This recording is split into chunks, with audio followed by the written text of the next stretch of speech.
Bienvenidos a todos y si nos damos a trompadas en este nuevo capítulo de Nacionalistas versus los Unionistas. En 1171 empieza la historia ya que la isla de Irlanda pasa a ser de la monarquía británica. En 1795, al existir tensiones en la isla por la religión, se fundó la Orden de Orange y se organizó para la defensa de la comunidad protestante ya que eran la minoría. Aquí se empieza a ver el apoyo social en los unionistas protestantes porque en las áreas rurales y marginadas esta organización como el Orden de Orange servía como una fuerte cohesión social y solidaridad. También se ve la autoestima positiva en estos unionistas protestantes ya que se veía la resistencia como motivo de orgullo para defender esta identidad británica.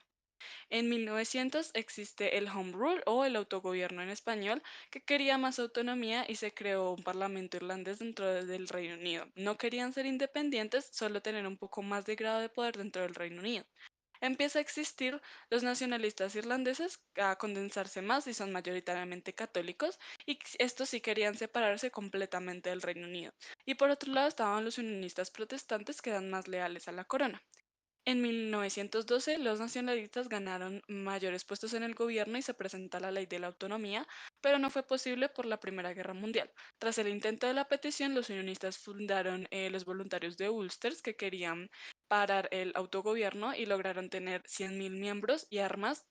Aquí se puede ver una reducción de la ansiedad, ya que estos unionistas pues temían la pérdida de su identidad y lealtad británica y querían mantener su estatus, por lo que empiezan a pertenecer a estos grupos de los voluntarios de Ulsters. En 1913, los nacionalistas se enteraron de lo que estaba pasando y se unieron en armas para formar la Organización Paramilitar de Voluntarios Irlandeses. En el 1916, una rebelión en Dublín llamada el Lanzamiento de Pascua, con el objetivo de poner fin a los británicos en Irlanda, pero en 5 días los británicos asesinaron a 116 personas, dejando 368 heridos y 9 desaparecidos, tratando de controlar esta rebelión. Gana Sinn Féin, que es un partido político nacionalista en los escaños, y creó su propio parlamento en Dublín. Quienes inician una guerra de guerrillas en la capital de Irlanda del Norte, Belfast, donde mueren 450 personas. ¿Apoyo social? Aquí se puede ver un poco el apoyo social por parte de los católicos bajo la represión militar británica y los ataques, pues dependían de su propia comunidad. Entonces el IRA, además de ser el grupo paramilitar, se ve a sí mismo como protector de esta comunidad católica. Donde el acta de gobierno de Irlanda, con la que se seguirá siendo parte de la corona inglesa, pero con más poder en esta misma acta se dividirá la isla en dos. Pésima decisión. Donde está Irlanda del Norte, donde los unionistas protestantes son la mayoría, e Irlanda del Sur, donde ya se imaginarán quiénes son la mayoría. Quedando más tarde el Estado Libre de Irlanda. Todo esto fue hecho desde el gobierno del Reino Unido y ningún grupo queda satisfecho, obviamente. Ahora vamos a hablar del Tratado Anglo-Irlandés, que pone fin a la guerra haciendo que Irlanda del Sur sea un Estado libre irlandés con su propio gobierno, en el que los unionistas sintieron que esto violaba el Acta de 1920. Pertenencia por parte de los nacionalistas porque luchaban por unificar a Irlanda y pues era remontar a sus raíces y una identidad social por parte de los unionistas protestantes porque tenían una identidad profundamente arraigada a su lealtad en el Reino Unido, entonces se resistían a cualquier amenaza que era separarse del Reino Unido. En 1937 se crea la Constitución de Irlanda, con una nueva repartición de los católicos que vivían en la parte norte del país, que empiezan a sufrir discriminación y violación a sus derechos. En 1960, vamos a hacer un salto un poco grande, los católicos en el norte hacen protestas pacíficas inspirados en el modelo estadounidense por su discriminación laboral y estudiantil y fueron calladas con violencia desde la autoridad del norte. En 1966, los republicanos irlandeses derriban la columna de Nelson en Dublín y finalmente en 1968 hay una manifestación de trabajadores católicos que luchan en contra de la discriminación y la vivencia precaria. Todavía no está ahí, sin embargo fue abolida por la autoridad inglesa. En este año es donde inician los Troubles. Siguiendo con la historia, en 1969 los nacionalistas hicieron una marcha pacífica desde el Belfast hasta Derry y fueron atacados por protestantes en el recorrido y emboscados en el puente de Boulter, lo que inició la batalla del Bullseye. Y la policía no ayudó a los protestantes, sino que al contrario ayudaron a los atacantes y este año se construyeron los muros de la paz para separar a ambas comunidades. Aquí se puede ver una reducción de ansiedad por parte de los nacionalistas católicos ya que vivían bajo las políticas de discriminación como de vivienda y de empleo, y pues demostraban su necesidad de pertenencia dentro de su propio grupo. En 1970, el IRA iniciaron atentados que respondieron los paramilitares unionistas, los que llevó a una formación del Free Berry, que lograron que los nacionalistas cerraran el paso con la autoridad británica, incluyendo hasta su ejército, por lo que el IRA tuvo una gran actividad militar e incluso llevó a que existiera el IRA provisional, que era mucho más radical y violento que el original. Aquí se puede ver una autoestima positiva por parte de los nacionalistas porque se luchaba por la justicia y la eliminación de la discriminación, que les daba como un propósito más elevado. En el 71 se crea el Partido Unionista Democrático, DUP. El gobierno británico inició el internamiento sin juicio previo para apresar a los irlandeses, que llevó a arrestos controvertidos, como que generó pues mucha más violencia. Se puede ver una precisión social por parte de los nacionalistas, porque en este internamiento sin juicio, pues muchos nacionalistas fueron encarcelados y los católicos vieron a las víctimas como un sistema que se marginaba, ¿no? Y pues que estas medidas eran necesarias por parte del terrorismo. Y en la productividad por parte de los protestantes, porque se organizaron políticamente para defender sus intereses, como por ejemplo en el Partido Unionista Democrático, el DUP. En el 72 se inició el trágico Domingo Sangriento, ya que 13 manifestantes católicos fueron asesinados por soldados británicos después de una marcha por sus derechos, y el IRA tuvo mucho más apoyo para ser violento. Aquí se puede ver una supervivencia por parte de los nacionalistas, ya que representados por el IRA se organizaban para sobrevivir frente a la violencia, por ejemplo, de la Fuerza Voluntaria de Lustres. Y en el 73 se quiso establecer un gobierno con poder compartido en el acuerdo de Sunglit, pero no fue posible ya que se negaron los unionistas. En el 81 se estableció la huelga del hambre por los prisioneros políticos y nacionalistas sin el juicio previo, dando rostro a una muerte muy importante. Aquí se ve una identidad social por parte de los nacionalistas porque se veían como luchadores por sus derechos civiles, y en esta huelga de hambre, Bobby Sands se convirtió en un símbolo de la lucha como autodeterminación irlandesa. Del 81 al 84 se intensificó mucho más la violencia y hubo más guerra, y se destaca el ataque al Hotel Brixton, ya que se atenta contra el gobierno británico y murieron 5 personas. Se puede ver una supervivencia, ya que en el conflicto de los Travels, pues en este acuerdo del Viernes Santo, la violencia entre los nacionalistas y los unionistas pues cesó o empezó a bajar. Para 1998 vamos a tener el acuerdo del Viernes Santo, que fue un acuerdo compartido descentralizado y que dio fin a la época de los Troubles, básicamente aunque la DUP se opusiera. También se dio la desmovilización del IRA y otros grupos paramilitares y que hicieron que entregaran las armas. Se dio el cese a la lucha armada y de 2005 en adelante vamos a encontrar que se dieron ciertos procesos para, digamos, construir esta paz.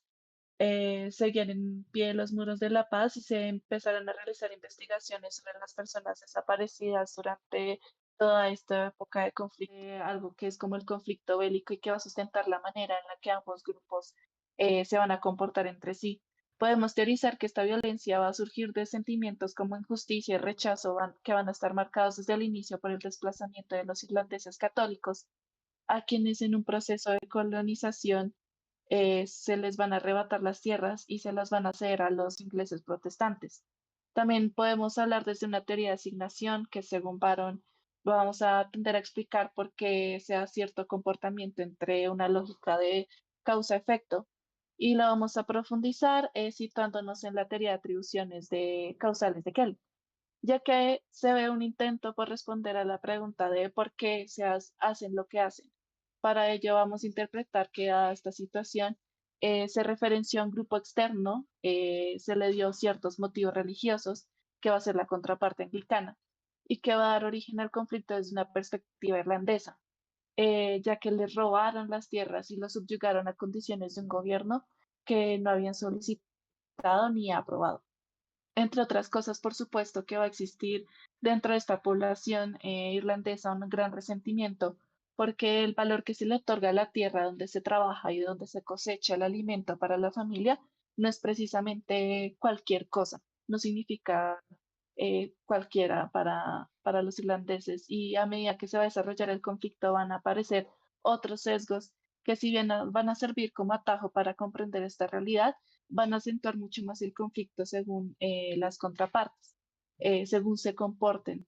En esta guerra van a ser numerosas las situaciones que puedan estar relacionadas con sesgos, como el de actor observador, donde se le va a atribuir al otro una causa interna de su comportamiento, mientras que al propio se le va a otorgar causas externas, en el que tuve que hacer esto porque ustedes me estaban atacando, e incluso relacionados con errores fundamentales de atención, donde sus acciones van a estar mediadas por el tipo de persona que es.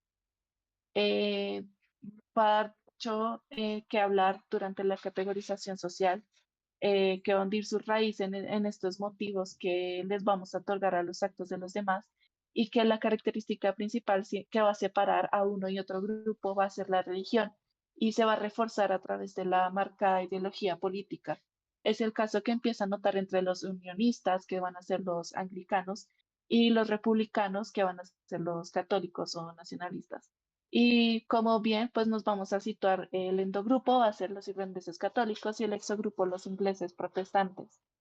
Tanto ingleses como irlandeses también van a alimentar a lo largo de la historia o del tiempo esta desconfianza mutua, con una serie de agravios que va a incluir matanzas, hambrunas, detenciones y distintos tipos de represalias que van a ser recordadas y celebradas por ambas sociedades, como un intento por no olvidar los daños cometidos, así como para legitimar las acciones políticas y armadas que van a tener el fin de consolidar cada cierto tiempo un tipo de dominio territorial.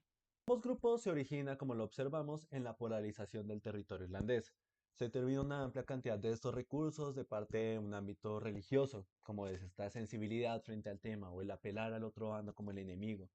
Ya sabemos que inicialmente estos estereotipos están apelados a una convicción sobre la corona inglesa, cómo se ve esta relación entre ambos grupos. Pues para los protestantes anglicanos es más pertinente permanecer en el Reino Unido. Sin embargo, para el contexto católico irlandés, se promueve la independencia de la República de Irlanda. Y es que este conflicto, conociendo que ya existen fronteras instauradas en Belfast directamente, em, tiene relevancia en el conflicto porque se para en un nivel mucho más allá del físico, sino que también trasciende al social y al económico. Como decía el historiador Ray Foster, se habla de unas identidades en conflicto, donde las identidades irlandesas son más diversas y matizadas que en el caso de la clase media irlandesa, que se ve a sí mismo como únicamente irlandés, pero políticamente británico. Ahora hablemos de los prejuicios, como podemos ver en la imagen de acá. Eh, Provenimos de un trasfondo religioso, así que no es raro que surjan figuras que apelen a aspectos dantescos del mal. Como lo decía un reporte de la BBC en una entrevista a distintos ciudadanos de Belfast en 2018, se afirma que pensaban que los católicos que vivían al otro lado del muro tenían los cuernos y eran el diablo. En cambio, para los unionistas se veía un poco más esta idea de tiranía, de coacción, por la misma posición ventajosa que la que tenían a comparación con los nacionalistas. Em, Esto origina, como bien sabemos, este tipo de choques sectarios que involucran a los unionistas con los nacionalistas, en un reflejo del odio que presentan ambos grupos en el uso desmedido de la fuerza. Relaciones de poder en ambos grupos. Si bien ya sabemos, reconocimos a los nacionalistas y a los unionistas, pero se relacionan con un líder o una entidad.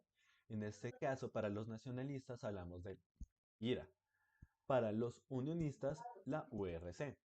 Estas son las fuerzas de Ulster, que es otra forma de decir la Irlanda del Norte. Entonces, es una participación de un Home Rule. Eso demuestra ser conflictivo con aquellos residentes de Irlanda del Norte que preferían seguir perteneciendo al reino inglés.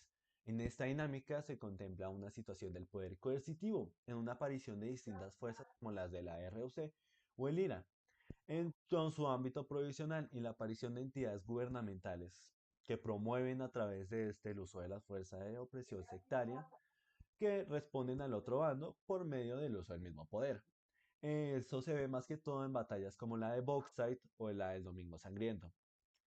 El liderazgo prevalece como el ente transformador, donde estos conflictos de la región de Irlanda del Norte, en la que los nacionalistas católicos ven al IRA provisional como una mejor representación de sus ideales y sus anhelos de libertad, mientras que para los unionistas protestantes se apoyaban en las RUC, las fuerzas británicas, y se sentían bajo la protección de sus valores tradicionales y la permanencia del Reino Unido. Vamos a tener primero, como lo mencionábamos anteriormente, el endogrupo que va a ser el irlandés gaélico, va a tener ciertos acontecimientos a lo largo de la historia que los van a identificar como tales, como va a ser la hambruna de la patata que ocurrió entre 1845 y 1850 y que ha sido central en la sociedad irlandesa, pues ya que de ella se desprende la historia del partido político de Irlanda del Norte y va a hundir las raíces sociales de su fortaleza como un pueblo que logró sobrevivir. También otra característica identitaria va a ser el hecho de este nacionalismo irlandés a partir de que el Parlamento inglés no se pronunció al respecto en 1912 sobre la gravedad de la situación. También la constitución de este ejército republicano irlandés o el IRA y básicamente otros acontecimientos como la hambruna y los fracasos de insurrección de Pascua de 1916 van a forjar mucho esta identidad política en el pueblo irlandés. En el exogrupo, como tal, los anglo-irlandeses o estos católicos protestantes, los británicos, van a acordar el arribo de su población a la isla y la represión de la rebelión de los católicos irlandeses en 1641, que va a ser un hito de victoria que se va a celebrar año tras año. Los protestantes van a sumar a las fuerzas políticas unionistas que van a respaldar la política inglesa, ¿no? Y que de todas formas se van a ver divididos en dos bandos, los moderados y los radicales. Están los tipos de liderazgo de estos dos bandos.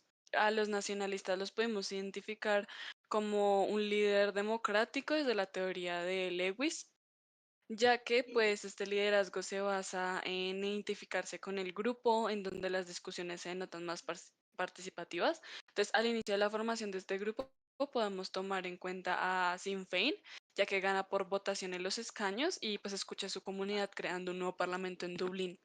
Em, declara la independencia de Irlanda, lo que termina en la transformación de una organización paramilitar a un ejército republicano irlandés, y donde se puede ver un poder de referencia y coercitivo. Y por los unionistas protestantes se puede ver un líder autoritario también desde la teoría de Lewin, ya que este tipo de líder toma las determinaciones y los miembros la ejecutan. En este caso son muy fieles a a la corona inglesa y este delega funciones de autoridad en Irlanda, los cuales actúan a sus órdenes en diferentes protestas pacíficas a su exogrupo de forma violenta. Se puede identificar un poder de la mano de este tipo de liderazgo coercitivo. Pues a postular la categorización cruzada dentro de un festival de comida en el Día de San Patricio, que si bien involucra pues como tal el nombre de San Patricio, no tenemos como objetivo como tal que sea un espacio en el que se hable de religión o el que tema central sea el protestantismo o el catolicismo. Más bien va a ser una oportunidad de, a través de la comida, integrar aspectos de la historia de cada uno de los grupos y como tal de que se pueda compartir en un entorno pacífico los hitos que los han marcado y que los identifican a sí mismos como pertenecientes de la cultura irlandesa o de la británica. Eso fue todo por el capítulo de hoy de ¿Y si nos damos a trompadas?